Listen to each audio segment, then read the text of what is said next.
Hey you, I am Hannah. You are listening to Let's Talk People, a podcast about my messy musings as a trained counselor. This episode is about the first time my husband and I broke up.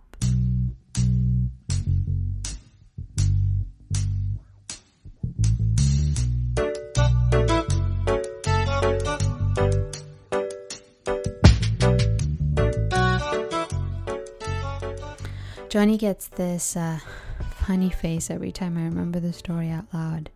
You'll see why in a bit, but it's not a story we've told anyone before. It's not the kind of thing you just drop it into a casual conversation. But I want to tell you about it today because I want to talk about definitions. Our definitions of and for people and the roles they play.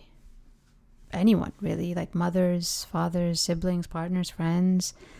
We all have these definitions of what a good friend or a good mother or a good dad, brother, how they should be or how they should treat us. But growing up, most of us don't even know that we're collecting these definitions and then kind of fitting them together, and we have this pile of definitions, these scripts.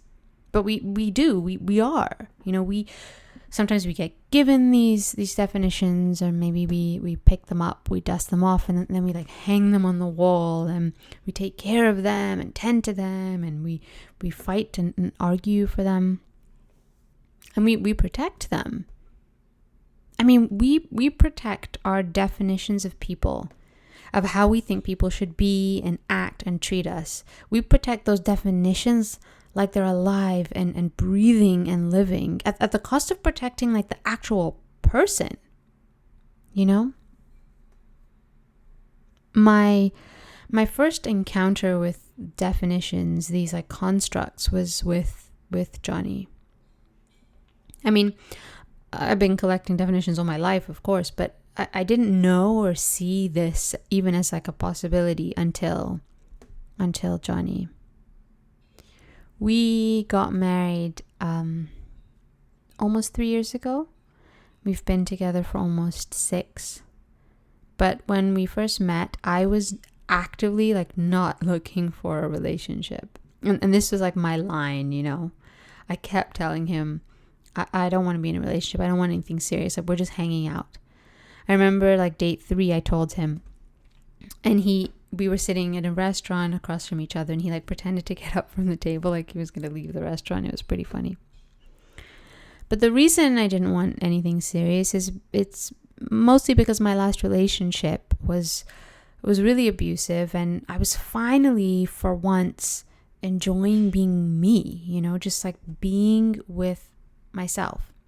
And I didn't want to lose sight of that, I had compromised so much in my earlier relationships and on big things too. I just ignored these red flags. I made excuses for his behavior, for my behavior.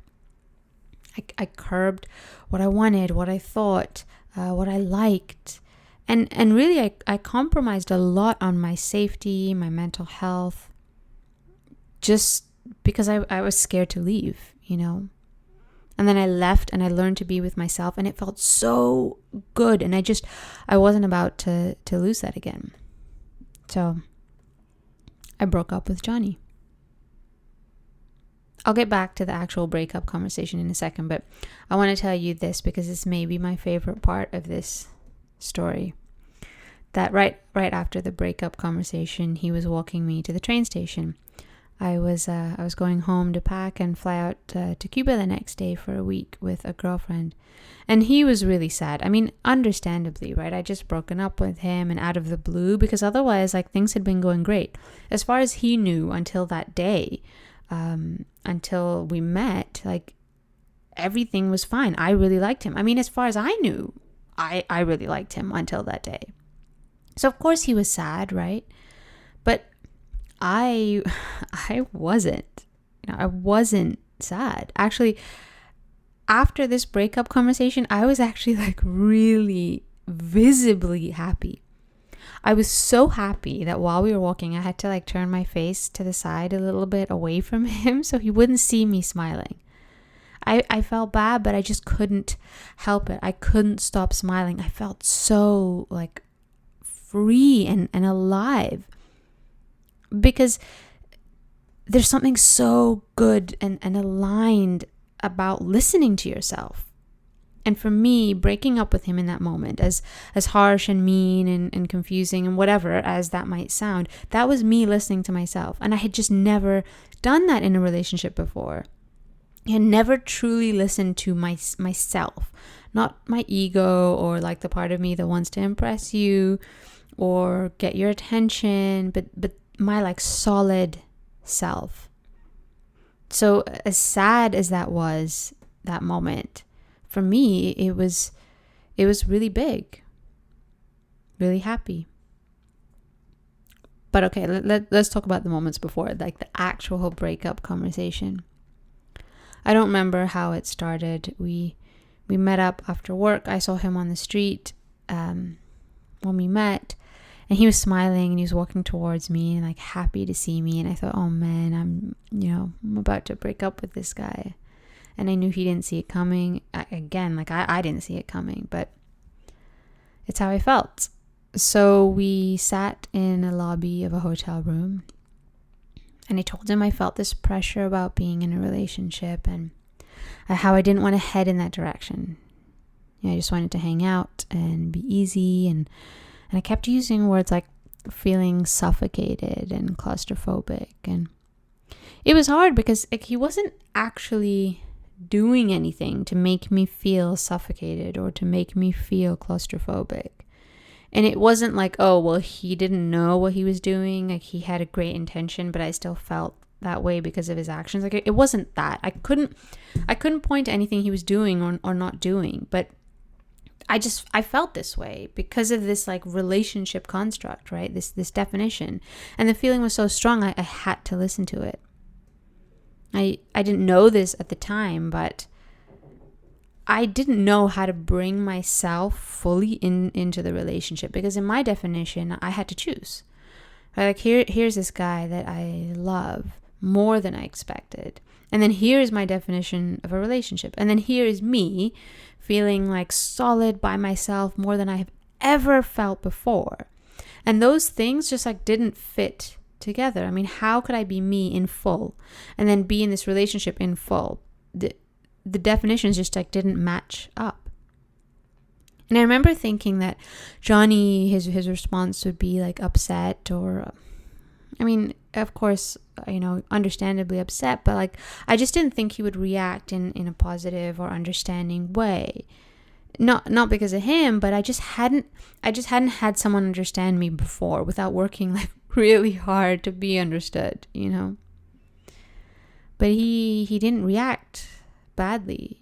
I mean, he was sad, and I could see that. But he sat there, like he sat in his sad. He just like, it was kind of like he held it, He didn't like spill it out on me and make me feel it or make me feel bad that he was sad or make me fix it. And I had never seen that before. I had never seen someone like able to stay in their sad and not make me the reason for it, even though I was like, I was making this hurt happen, I was looking down at my hands at one point in the conversation, and he said something that I have never forgotten. And every time I remember it, it changes me a bit more and a bit more. And he said, maybe your definition of love is too narrow. He said that maybe there is room inside love to push and to pull. That maybe you can love someone and want to be alone, and then sometimes think they're annoying, and sometimes feel excited, and sometimes be happy and be sad, and that all of those things weren't not love. They were like inside love. They were the same. And I had never considered that before. That it was my definition of love that was too small. That I could even like grow my definition. I mean, I didn't even know I had a definition.